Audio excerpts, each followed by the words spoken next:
I'm ready to end off the show with my favorite segment of all time. Me too, This man. is a take that we give at the end of each show, a take for 99, where we get to cover a topic that we haven't got to cover on this show, or we got to cover it, but we want to expand the universe of that topic.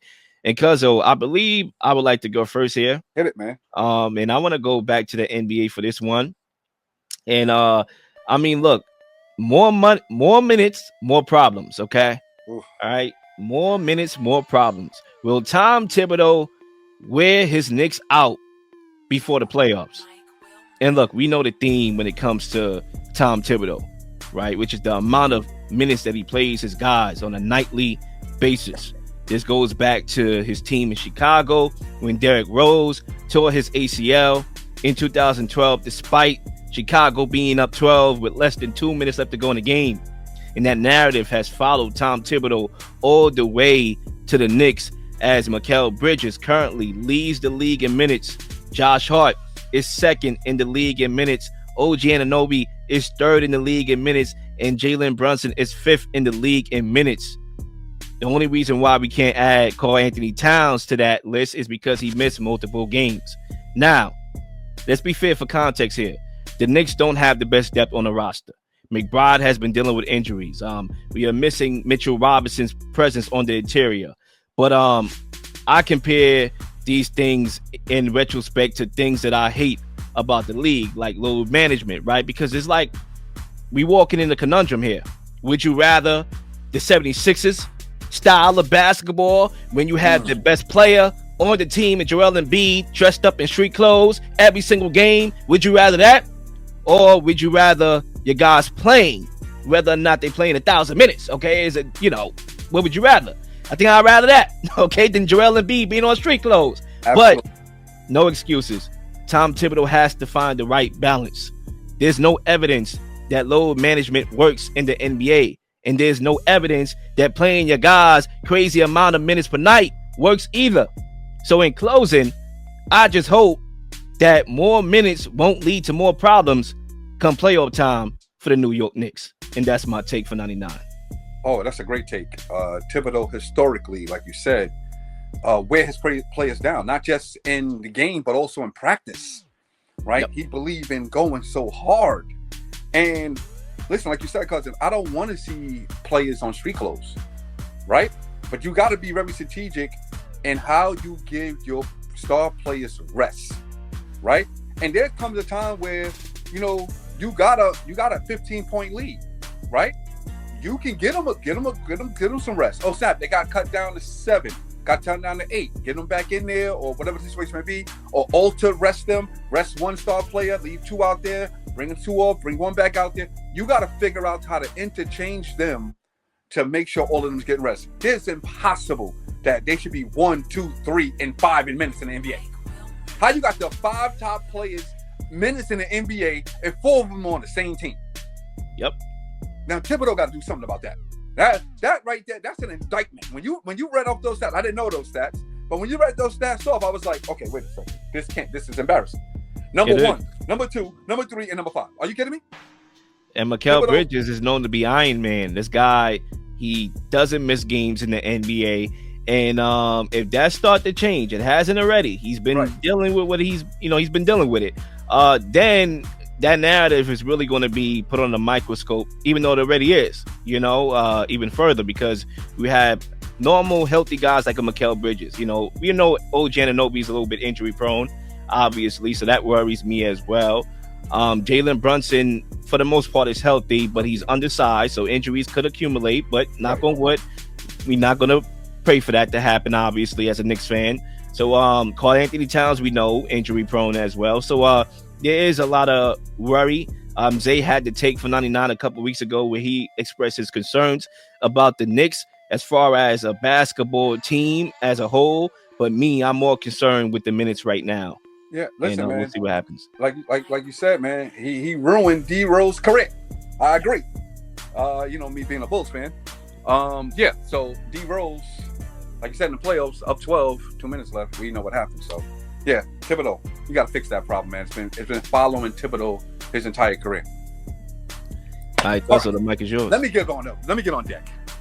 My take for 99 cent, y'all know I love this take because I love saying it ain't 1999 anymore, and clearly it's not. And clearly I'm an Eagles fan. And this take is about the Philadelphia Eagles since 1999, or rather 2000.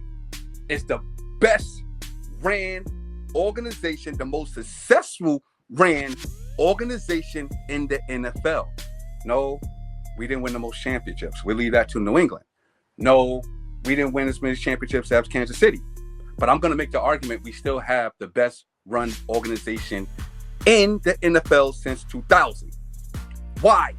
Because we don't win to 8 championship games. We done made the playoffs 17 times. But here's the killer. And we won the Super Bowl trying to win 2. But here's the killer. We did it with multiple quarterbacks. We did it with multiple coaches. New England can't say that. Kansas City can't say that. What they did was get GOATs. What they did was get great players. All-time great players. They got Tom Brady. They won championships after he left. What? Before he was there? What? Okay? You got Patrick Mahomes. Yo! He's great. Before he was there? What? We went through Donovan McNabb, made championship games, Andy Reid, Super Bowl, moved on. Doug Peterson. We had Nick Foles won the Super Bowl with us, but we had Carson Wentz as the quarterback. We had Doug Peterson, moved on. Okay? Now we got Jalen Hurts. Okay? Jalen Hurts for a second time, too. Now, this is the second time going to Super Bowl. We got another head coach in there, and Nick Sirianni. This is a GM that got 3 different head coaches, 4 different quarterbacks into Super Bowls in that span of time. Meaning he could do it with different personnel, different strategists, different coaching. He knows how to draft. He knows how to trade. Saquon Barkley, we know what time it is. This is a GM that puts together teams in different eras with different personnel and put a good product on the field to win. Not to look good, not to beat Dallas, to win though. And that don't mean you got to win the last game all the time. His job as a GM, as a well-run organization, is to put the team in position to win. He continuously does that, no matter what personnel he has. And this is a dude that will hit the reset button really quick, okay? Because with Doug Peterson, hit the reset button. He's a Super Bowl winning head coach. Fire him. Everybody said, he don't know what he's doing. Hi, Nick Sirianni. We back in the Super Bowl in a couple of years, bro. Right? He dropped another quarterback while we had Carson Wentz in the second round and Jalen Hurts. We back in the Super Bowl, bro. He knows what he's doing. I am very comfortable of saying, moving forward, as long as we got that dude, we're going to be in it to win it. And the proof is in the pudding. So just to be clear, although we don't got the most championships, we are the most well-run organization, drafting, hiring in the NFL, and it's proven by winning. And we will win this Super Bowl. Philadelphia Eagles. And that's my take for 99 cents. Yeah, that's a very good take. I mean, I can't disagree. You can't disagree with the facts. You look at organizations across the league. Howie Roseman is the best GM in the National Football League. Clear. He is. And like you said, he knows how to draft. You know, even if he missed on a pick, for example, how he missed on Justin Jefferson when he took Jalen Reagor. Guess what? They got it back the next year when he took Devonta Smith. You know, so if you think about it like that, like when you miss out on Justin Jefferson, that's supposed to send your franchise back 5 years. And it didn't. So that tells you right there that because they draft so well and they add talent so well to the roster via draft or trade, that they have that type of margin for error where they can miss on a generational prospect, and that does not bite them at all whatsoever. Think about what we did, cousin. Think about what we did to get Carson Wentz. 2 first-round draft pick in the second round, and he's out of here. And he's out of there. Our franchise quarterback for the next 20 years. And y'all drafted Jalen Hurts. That was not a, high praise pick at all. Right. And y'all was able to, make it work with him. Obviously, a top 10 quarterback in the league, assuming he might win his first championship, next week, depending on how that goes. It's hard for me to disagree with that. I mean, the Saquon Barkley signing is in history as one of the premier free agent signings. When you talk about a team getting, a team signing a player and that player taking them over the hump, that's right up there all the time. And you look at organizations that are successful They are primarily successful because they had a coach that came and changed the culture, one coach, and maybe an elite quarterback like the Yep. Rams. When Sean McVay took over the Rams, he changed the organization. But guess what? They didn't have to fire Sean McVay. So that's stability. The Steelers haven't fired Mike Tomlin. So that's That's stability. stability. You Absolutely. know, they didn't have to fire John Harbaugh. So that's stability for the Ravens. So the Patriots obviously had Bill Belichick and they were successful with him. Now they're successful without him. I mean, unsuccessful without him. Obviously, the Chiefs, you know, Andy Reid went over there, left Philly, ironically, and Philly was able to recover. And Nick Foles won a championship. You know, Carson Wentz had an MVP caliber season. Yep. Jalen Hurts is playing in 2 Super Bowls in 3 years. So clearly the evidence show that Howie Roseman is the best GM and the Philly Eagles is the best run organization in the NFL. It's just unfortunate that y'all fans are horrible. That's what I want to end on. It's very unfortunate because y'all got the worst fans. You should have added this to your take. Y'all got the worst fans in the National Football League. I mean, climbing up poles and falling and killing yourself. You know, y'all act like y'all never won anything before. The way how y'all act is like I never won anything. Okay, I can understand Buffalo I would say that. tables and all that, but the way how y'all act like I never won anything before. Yo, let me respond to that. Until 2017, we haven't. So, you know, with Howie Roseman, you know, we was hurt when Andy Reid went to Kansas City. I ain't gonna lie, when they fired Andy Reid and he went to Kansas City, I knew Kansas City was gonna be successful. I was pissed. So when we fired Doug Peterson, I'm like, yo, he just won the Super Bowl. Why are we firing this guy? I was pissed. Every time Howie Roseman do something, I'd be like, yo, that's too drastic, bro. What are you doing? It turns out he got a plan.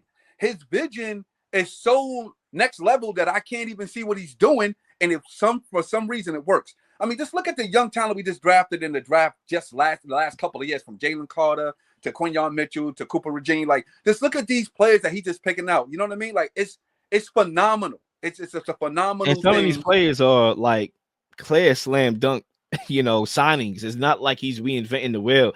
I think some coaches get cute. Like, oh, let me think outside the box and let me, you know, like Bill Belichick, you know, let me hire a guy like draft a guy like Cole Strange with a funny name. Like, no, it's like, yo, Jalen Carter is a beast. He was a beast in college. How about we draft that guy? How about we draft this guy? But cousin, just to be clear, to get Jalen Carter, we moved up in the draft to get him. Just to be clear, like we traded up in the draft. Like, he knows when to do these moves, man. Yep, I agree. And ladies and gentlemen, that wraps up another episode of 99 Pod. 2 hours on the dot of loaded sports content and debate. So make sure y'all take and cherish this moment, man. You know, we got a busy schedule out here, but we make it work because we love what we do and we love entertaining y'all. So make sure y'all like and subscribe to the channel right now. And Cuzzo, I'm looking forward to the weekend. Big boxing fight tomorrow night. I'm gonna be looking forward to. And I'm going to be looking forward to the media week of the Super Bowl and all the festivities that go along with it. And I'm looking forward to doing the next show that we do. All right, baby. No doubt.